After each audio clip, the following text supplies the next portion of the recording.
Hi everyone, welcome to a new video. Seb here, and today I want to be addressing the claim that a lot of vegans and also non-vegans claim regarding veganism and its impact on the environment and possibly the future of the planet we live on. Can veganism save the planet? Before we get into it, please don't forget to subscribe and hit the notification button so that you're up to date with all the videos I'm making. Also, don't forget to check out my pages on Instagram, Facebook, and Twitter. Before I start talking about the subject, I do want to make one thing clear. Veganism and animal rights are under no obligation to carry the responsibility of saving the planet. I mean, this is a justice-based movement. We are fighting for animal rights. We are fighting for animal liberation. We are in no way responsible for the destruction caused by hundreds and hundreds of industries that are using and exploiting and destroying our planet.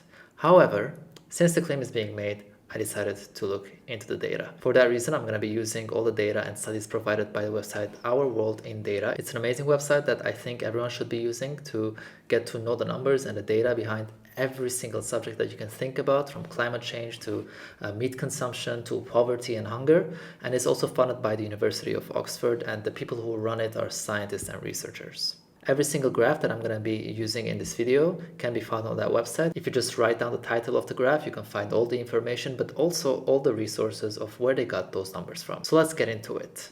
I've decided to use a few factors in order to be able to somehow answer the question if veganism can save the planet or not. These factors are greenhouse gas emissions, because we have to take into consideration climate change, land usage, water usage, and deforestation. So let's start with deforestation. The first graph we're going to be looking at is the share of tropical deforestation from agricultural products. So this is measured obviously between the periods of 2010 and 2014, which means it's not completely up to date. However, it does show a very obvious result, and that is that cattle is 40.7% responsible of tropical deforestation as an agricultural product. After that, we have oilseeds. Now, if you look into it, you might want to think oilseeds, that sounds something like it's a vegan because it's plant-based.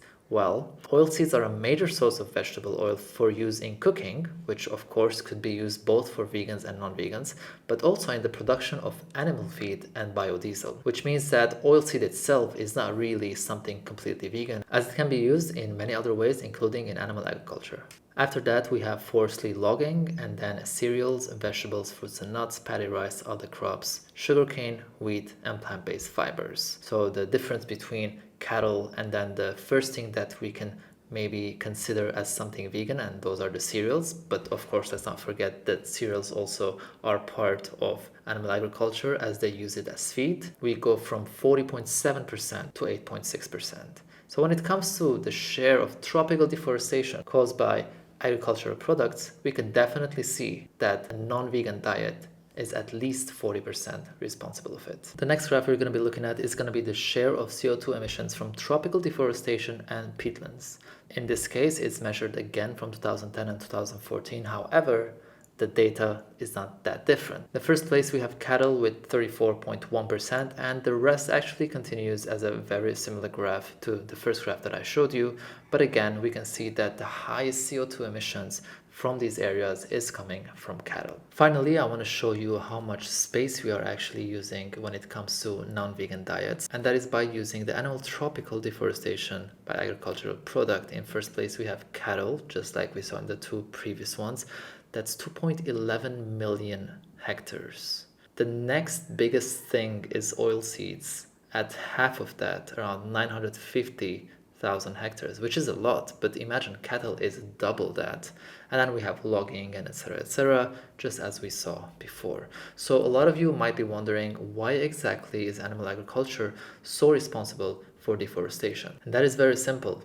Animals need a lot of space, and animals eat a lot of agricultural products that in turn need a lot of space. Before we continue into water usage, I want to share with you one more graph. It's not completely related to deforestation. However, that is the eutrophying emissions per kilogram of food products. So this is basically the waste that runs into the environment around the industry that we're talking about, and as a result affects and pollutes the ecosystems. The results are not surprising. 9 out of the 10 first ones are related to non-vegan diets, and that is beef, both for dairy and beef herds, fish, prawns, cheese, cheese, lamb, pig meat, poultry meat, and eggs. The 9th place is taken by rice. However, all the others come from animal agriculture. The next factor we're going to be talking about is water usage. And the first way we're going to attack that is the freshwater withdrawals per kilogram of food product. So how much are we using per kilogram of the food that we're talking about?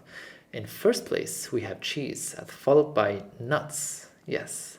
So this is why I said from the beginning, I'm going to be honest about everything that I'm sharing, because we have to keep in mind that animal rights is something based on reason and logic and ethics, of course.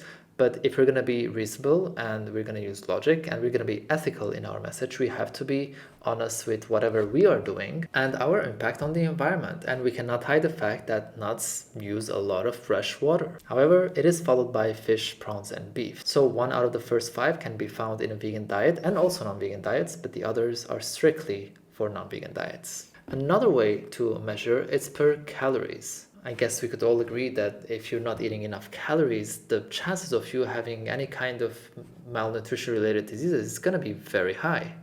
And this is where it gets really interesting. Because if we look at this graph that shows the scarcity weighted water use of foods per 1,000 kilocalories, a lot of things change. So for those of you who don't know what this means, it's basically calculating the water usage per 1,000 kilocalories, but weighted by the local water scarcities. So depending on the scarcity of the water in that specific area. In first place, we have farmed prawns at 123,552. And then we got cheese, lamb, dairy herd, of course, nuts. I'm not surprised to see it there because it does use a lot of water. And then milk, and then we actually see tomatoes for the first time in these graphs, and then pigs, apples, fish, and then we have more animal products and plant-based products. However, I do want you to pay more attention to this one than to the others, because there's a huge difference between just using a lot of water and using water from a place where they're facing water shortages. And we should all work together in making sure that this does not continue in this way. Because, I mean, if you look at these numbers, we cannot just continue like this forever. Now, just to be transparent and objective, I do want to share one more graph, and that is the scarcity weighted water use per kilogram of food product, not per 1,000 calories, even though, as we said, the calories is much more important than the kilogram. Nuts do come in first place, followed by cheese and other animal products. So yes, nuts do consume a lot of water, specifically when it comes to per kilogram and the area where there's a shortage of water. But this is not the best way to measure it, because for them to cover their kilocalories, they're not going to be needing 1 kilogram of nuts. So the right graph to look at to basically judge this would be the one that we shared before. So far, I think it's quite fair to say that if we leave nuts out, or we actually deal with the issue that planting nuts is creating, a plant-based diet is definitely much better than a non-plant-based diet. Now, a lot of people do ask me the question, if the world were to go vegan, we're gonna need a lot of more land to plant a lot of more plants to feed humans. So how would you deal with that? Well, let's look at how the world is being used at the moment. The following graph that I'm going to show you is really impressive. What they've done is basically they've checked each industry and how much space that covers, and then they've applied that onto continents in order to show you how the world would look if we put all industries by themselves. So as you can see, North, Central, and South America alone are livestock, meat and dairy production, grazing, and feed crops. Because let's remember, all these animals do need a lot of food, which are the crops that is mentioned here. We have 1% more space being used for animal agriculture than we have forests. Forests come at 26%, after which we have deserts at 19%, glaciers at 10%, we have shrub, which is small woody vegetation, at 8%, and then 7% is cropland, which is crops minus land for animal feed. So these are all the crops that are being used for food for humans at 7%, but also for other industries, not only for food for humans, but maybe biodiesel and other products that are being made by using crops. And then we have freshwater and built-up areas at 1%. 27% of the world land usage is being used for non-vegan diets. Which brings the question, if we were to switch to a vegan diet, would we really need that much more space? The thing is, if we get rid of the 27% of animal agriculture, we would be gaining a lot of space, enough space to produce more food to make sure that we are feeding everyone and hopefully ending world hunger, and the rest will be free of use because we definitely do not need 27% in order to feed the world. So in order for you to understand just how much land we're using and how efficient it is or is not, I want to share with you a very, very nice graph. So this is the global land use for food production. To begin with, we have Earth's surface, 29% land, 71% ocean. Of that land, 71% is habitable land. Of the 71% habitable land, 50% is being used for agriculture. And here's where it gets interesting. Of that 50%, 77% is used for the meat and dairy industry. The other 23%, excluding the feed that is being used for the meat and dairy industry, is being used for crops. Now, where it even gets worse is when we realize that from the 77% the agricultural land that we're using, that is 50% of our habitable land, we're only getting 18% of calorie supply. The other 82% is coming from plant-based foods.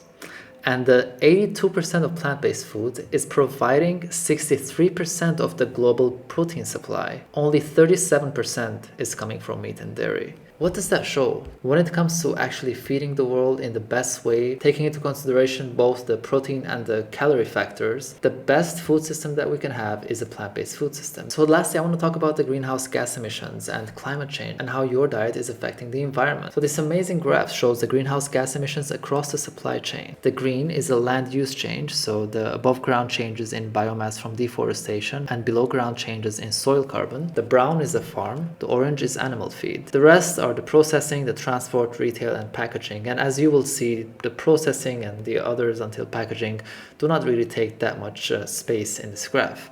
The main things that we see is land use change, farm, and animal feed. The first 4 out of 5 are animal agriculture. However, remember how nuts were really bad? Look at the bottom of this graph. We can see that nuts have a negative land use change figure because nut trees are currently replacing croplands, so carbon is stored in the trees. Another really well prepared graph is the carbon footprint of diets across the European Union. And the question is, which foods are responsible for greenhouse gas emissions?